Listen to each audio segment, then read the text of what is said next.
ការថែរក្សាចិត្តឬសុខភាពផ្លូវចិត្តគឺជារឿងសំខាន់ណាស់ដើម្បីជួយឲ្យយើងមានកម្លាំងចិត្តរឹងមាំនិងអាចទប់ទល់នឹងសម្ពាធនានាក្នុងជីវិតប្រចាំថ្ងៃខាងក្រោមនេះជាគន្លឹះសាមញ្ញប៉ុន្តែមានប្រសិទ្ធភាពខ្ពស់ដែលអ្នកអាចយកទៅអនុវត្តបាន1ផ្ដល់ពេលវេលាឲ្យខ្លួនឯងផ្អាកពីការងារបង្កើតទម្លាប់ចំណាយពេលយ៉ាងហោច15នាទីទៅ30នាទីក្នុងមួយថ្ងៃដែលធ្វើឲ្យអ្នកចូលចិត្តអានសៀវភៅស្ដាប់តន្ត្រីឬគ្រាន់តែអង្គុយស្ងៀមកាត់បន្ថយបណ្ដាញសង្គមការមើលទូរស័ព្ទច្រើនពេកអាចធ្វើឲ្យយើងលួចប្រៀបធៀបខ្លួនឯងនិងអ្នកដទៃដោយមិនដឹងខ្លួនព្យាយាមឬសម្រាកពីបណ្ដាញសង្គមខ្លះ2ថែរក្សាសុខភាពរាងកាយព្រោះរាងកាយនិងចិត្តផ្សារភ្ជាប់គ្នាគេងឲ្យបានគ្រប់គ្រាន់ការគេងមិនឆ្អែតគឺជាមូលហេតុចម្បងដែលធ្វើឲ្យអារម្មណ៍ងាយនឹងមួម៉ៅនិង stress ធ្វើចលនារាងកាយការហាត់ប្រាណដើរកម្សាន្តឬយូហ្គាជួយជំរុញឲ្យរាងកាយបញ្ចេញសារធាតុគីមីរីករាយ endorphin ជួយកាត់បន្ថយភាពតានតឹង3អនុវត្តការរស់នៅខណៈបច្ចុប្បន្នកុំបារម្ភហួសហេតុរឿងដែលកន្លងហួសទៅហើយมันអាចកែប្រែបានទេហើយរឿងអនាគតក៏មិនទាន់មកដល់ដែរផ្ដោតលើអ្វីដែលជាការធ្វើបានល្អបំផុតនៅថ្ងៃនេះសាកល្បងដកដង្ហើមវែងៗនៅពេលមានអារម្មណ៍ថាថប់បារម្ភចូលដកដង្ហើមចូលឲ្យជ្រៅហើយដកដង្ហើមចេញយឺតឲ្យបាន5ទៅ10ដងដើម្បីជួយឲ្យខួរក្បាលបានស្ងប់1ស្គាល់និងទទួលស្គាល់អារម្មណ៍ខ្លួនឯងអនុញ្ញាតឲ្យខ្លួនឯងទន់ជ្រាយខ្លះក៏បានក៏មិនចាំបាច់ធ្វើជាមនុស្សរឹងមាំគ្រប់ពេលវេលានោះទេការយំការខកចិត្តឬការខឹងគឺជាអារម្មណ៍ធម្មជាតិរបស់មនុស្សរៀននិយាយពាក្យថាទេកុំទទួលរ៉ាប់រងការងារឬជួយអ្នកដទៃហួសពីសមត្ថភាពនិងពេលវេលាដែលអ្នកមានរហូតធ្វើឲ្យខ្លួនឯងបាត់បង់កម្លាំងចិត្ត5បង្កើតទំនាក់ទំនងវិជ្ជមានជជែកជាមួយមនុស្សដែលទុកចិត្តការបាននិយាយរៀបរាប់ពីទុក្ខកង្វល់ប្រាប់ទៅមិត្តភ័ក្តិជិតស្និទ្ធឬសមាជិកគ្រួសារអាចជួយសម្រាលទុក្ខក្នុងចិត្តបានច្រើននៅក្បែរមនុស្សដែលមានថាមពលវិជ្ជមានកាត់បន្ថយការចំណាយពេលជាមួយមនុស្សដែលចូលចិត្តនិយាយដើមឬនាំតែរឿងរំខានចិត្តមកដល់អ្នកចំណាំចិត្តរបស់អ្នកក៏ដូចជារាងកាយដែរវាត្រូវការឲ្យមានការសម្រាកនិងថែទាំជាប្រចាំចូលចាប់ផ្ដើមពីចំណុចតូចៗណាដែលអ្នកមានអារម្មណ៍ថាងាយស្រួលធ្វើជាងគេមុនគេតើបច្ចុប្បន្ននេះអ្នកកំពុងជួបប្រទះនឹងសម្ពាធឬបញ្ហាជាក់លាក់ណាមួយដែលធ្វើឲ្យប៉ះពាល់ដល់អារម្មណ៍របស់អ្នកដែរឬទេការលើកទឹកចិត្តខ្លួនឯងនៅពេលដែលហត់នឿយអស់កម្លាំងចិត្តឬជួយការខកចិត្តគឺជានិយមន័យពិតប្រាកដនៃការស្រឡាញ់ខ្លួនឯងពេលដែលអ្នកមានអារម្មណ៍ថាគ្មានកម្លាំងចិត្តចូលដកដង្ហើមធំហើយរំលឹកខ្លួនឯងនៅចំណុចទាំងនេះ1ទទួលស្គាល់ថាការហត់នឿយជាតម្រេកធម្មតាវាមិនអីទេប្រសិនបើថ្ងៃនេះអ្នកធ្វើមិនបានល្អឬមានអារម្មណ៍ថាចង់ចោះចាញ់ជីវិតតែងតែមានថ្ងៃឡើងនិងថ្ងៃចុះការសម្រាកមិនមែនជាការបោះបង់នោះទេបើហត់ចូលរៀនសម្រាកមិនមែនបោះបង់ឡើយមើលទៅក្រោមដើម្បីដឹងថាអ្នកដើរបានឆ្ងាយប៉ុណ្ណាជារឿយៗយើងតែងតែសម្លឹងមើលទៅផ្លូវដ៏វែងឆ្ងាយខាងមុខរហូតភ្លេចមើលថាកន្លងមកយើងបានឆ្លងកាត់ឧបសគ្គជាច្រើនរួចមកហើយអ្នកធ្លាប់ជួបការលំបាកពីមុនមកហើយអ្នកក៏នៅតែអាចឆ្លងកាត់វាបានចុះហេតុអ្វីបានជាលើកនេះអ្នកឆ្លងកាត់មិនបានអ្នករឹងមាំជាងអ្វីដែលអ្នកគិតផ្លាស់ប្ដូរពាក្យសម្ដីនិយាយទៅកាន់ខ្លួនឯងឈប់បន្ទោសខ្លួនឯងខ្លាំងពេកចូលបដូរមកនិយាយពាក្យលើកទឹកចិត្តវិញកុំនិយាយថាខ្ញុំធ្វើមិនបានទេខ្ញុំខ្សោយណាស់ចូលនិយាយថាវាមិនទាន់ហួសពេលទេខ្ញុំអាចរៀនសូត្រវាបានហើយធ្វើម្ដងទៀតបាន4ផ្ដោតលើអ្វីដែលអ្នកអាចគ្រប់គ្រងបានមតិរបស់អ្នកដទៃអតីតកាលឬលទ្ធផលដែលមិនទាន់មកដល់គឺជារឿងដែលអ្នកមិនអាចគ្រប់គ្រងបានឡើយចូលដាក់ចិត្តនិងថាមពលរបស់អ្នកនៅលើអ្វីដែលអ្នកអាចធ្វើបាននៅថ្ងៃនេះនិងខណៈពេលនេះទោះបីជារឿងរ៉ាវតូចតាចក៏ដោយអត្ថបទខ្លីសម្រាប់រំលឹកចិត្តខ្លួនឯងរាល់ព្រឹកខ្លួនខ្ញុំអើយអរគុណដែលបានព្យាយាមនិងអត់ធ្មត់រហូតមកដល់ថ្ងៃនេះមិនថាថ្ងៃនេះជួបបញ្ហាអ្វីទេវានឹងកន្លងផុតទៅដូចរាល់ដងខ្ញុំមិនចាំបាច់ត្រូវតែល្អឥតខ្ចោះគ្រប់ពេលនោះទេឲ្យតែខ្ញុំបោះបង់ខ្លួនឯងនោះគ្រប់យ៉ាងនឹងប្រសើរឡើងវិញ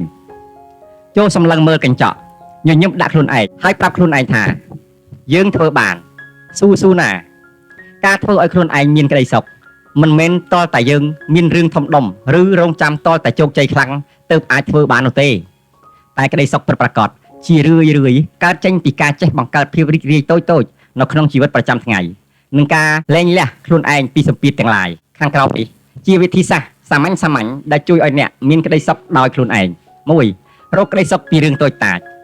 រីករាយនឹងបច្ចុប្បន្នភាពរសជាតិកាហ្វេដ៏ឈ្ងុយឆ្ងាញ់មួយកែវនឹងពេលព្រឹក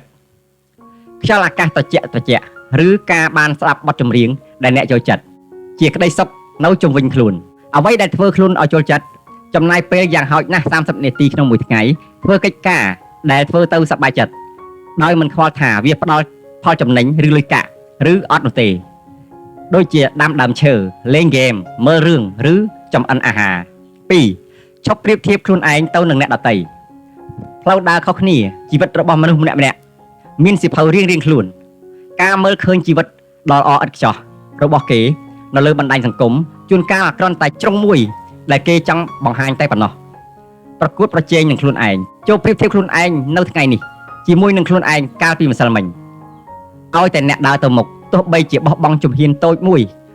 ក៏ជាការរីកចម្រើនដែរ 3. រៀនលេងដៃនិងកាត់បន្ថយការរំពឹងទុកទទួលស្គាល់ភាពមិនល្អឥតខ្ចោះគ្មាននរណាម្នាក់ឬអ្វីគ្រប់យ៉ាងអាចល្អឥតខ្ចោះតាមចិត្តយើងបាននោះទេរឿងខ្លះត្រូវបណ្ដោយតាមសម្រួលបើហួសពីសមត្ថភាពដែលអ្នកអាចគ្រប់គ្រងបានដូចជាមាត់របស់អ្នកដទៃឬអតីតកាលចូលរៀននិយាយពាក្យថាមិនអីទេរួចដើរទៅមុខទៀត 4. អនុវត្តដឹងគុណនៅរាល់យប់មុនពេលចូលគេងចូលរកនឹករឿងល្អចំនួន3ដែលអ្នកបានកើតឡើងចំពោះអ្នកនៅថ្ងៃនេះទោះជាគ្រាន់តែមានអ្នកបើកទ្វារឲ្យឬបានញ៉ាំបាយឆ្ងាញ់ក៏ដោយដឹងគុណជួយឲ្យខួរក្បាលយើងទម្លាប់សម្លឹងមើលតែរឿងវិជ្ជមាន 5. ស្រឡាញ់និងការពារខ្លួនឯងរៀនបដិសេធកុំខ្លាចក្នុងការនិយាយពាក្យថាទេចំពោះទំនាក់ទំនងឬការងារដែលបឺតជញ្ជក់ធម៌ពលវិជ្ជមានរបស់អ្នកផ្ដល់រង្វាន់ឲ្យខ្លួនឯងនៅពេលធ្វើការងារអ្វីមួយបានជោគជ័យទោះបីជាការងារតូចតាចក៏ដោយចូលទិញរបស់ដែលចង់បានឬញ៉ាំអាហារឆ្ងាញ់ដើម្បី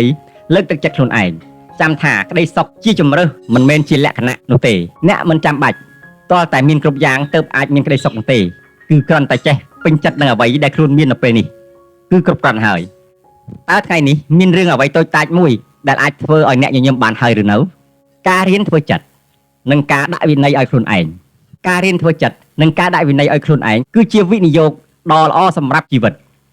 វិន័យមិនមែនជាការបង្ខំខ្លួនឯងឲ្យរស់នៅក្នុងគុកងងឹតនោះទេប៉ុន្តែវាជាសេរីភាពដែលជួយឲ្យអ្នក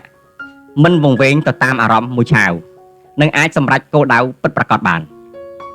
ខាងក្រោមនេះជាជំហានជាក់ស្ដែងដើម្បីជួយអ្នកសាងវិន័យនិងពង្រឹងចិត្តគំនិត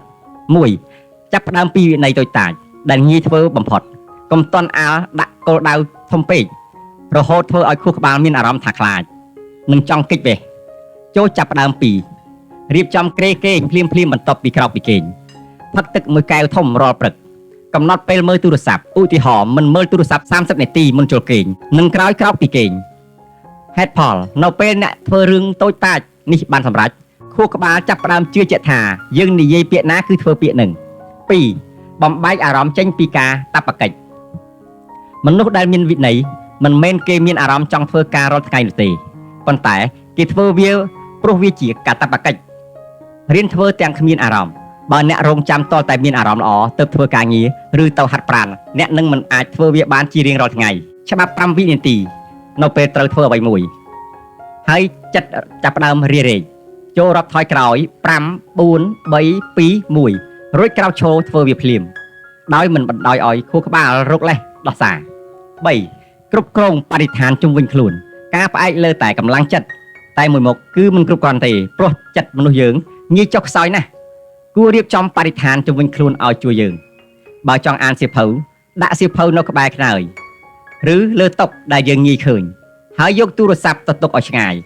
បើចង់កាត់បន្ថយការញ៉ាំផ្អែមកុំទិញផ្អែមមកទុកក្នុងទូទឹកកកគោលការណ៍ធ្វើឲ្យរឿងល្អមានភាពងាយស្រួលក្នុងការធ្វើនិងធ្វើឲ្យរឿងមិនល្អមានភាពស្មុគស្មាញក្នុងការធ្វើ 4. រៀនធ្វើចិត្តឲ្យស្ងប់ពេលជួបភាពមិនដូចគ្នាការធ្វើចិត្តមិនមែនជាការលាក់កំបាំងអារម្មណ៍ទេប៉ុន្តែជាការដឹងខ្លួនផ្អាកមុននឹងតបនៅពេលមានរឿងខឹងឬ stress កុំតន់អាលនិយាយឬធ្វើការសម្រេចចិត្តភ្លាមដកដង្ហើមវែងរាប់ដល់10ដើម្បីឲ្យខួរក្បាលផ្នែកហេតុផលមកជំនួសខួរក្បាលផ្នែកអារម្មណ៍ទទួលស្គាល់ការពិត អ្វីដែលកើតឡើងរួចទៅហើយគឺតម្រូវឲ្យអ្នកស្គាល់វារួចសួរខ្លួនឯងថាតើខ្ញុំអាចធ្វើអ្វីបានល្អបំផុតបន្ទាប់ពីនេះជាជាងការអង្គុយតូចចិត្តឬបន្ទោសព្រំលិខិត5កុំបន្ទោសខ្លួនឯងពេលធ្លាក់កោដវិន័យគឺជាដំណើរផ្លូវវែងឆ្ងាយមិនមែនជាខ្សែបន្ទាត់ត្រង់នោះទេវានឹងមានថ្ងៃខ្លះដែលអ្នកខ្ជិលថ្ងៃខ្លះដែលអ្នកធ្វើមិនបានល្អបើថ្ងៃនេះអ្នកខកខានមិនបានហាត់ប្រាណឬញ៉ាំអាហារមិនល្អមិនមែនមានន័យថាអ្នកជាមនុស្សបរាជ័យនោះទេចូលប្រាប់ខ្លួនឯងថាមិនអីទេស្អែកខ្ញុំនឹងចាប់ផ្ដើមឡើងវិញកុំខកខាន2ដងចុះគ្នាព្រោះការខកខានលើកទី2គឺជាការចាប់ផ្ដើមនៃទម្លាប់អាក្រក់ថ្មីដំបូលមានរំលឹកចិត្តការដាក់វិន័យលើខ្លួនឯងអាចនឹងឈឺចាប់នៅពេលបច្ចុប្បន្នប៉ុន្តែវាជាការឈឺចាប់ដែលធ្វើឲ្យយើង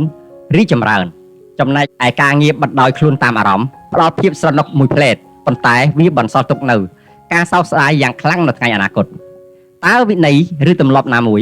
ដែលអ្នកចង់បង្កើតនឹងផ្លាស់ប្ដូរជាងគេបំផុតនៅពេលនេះ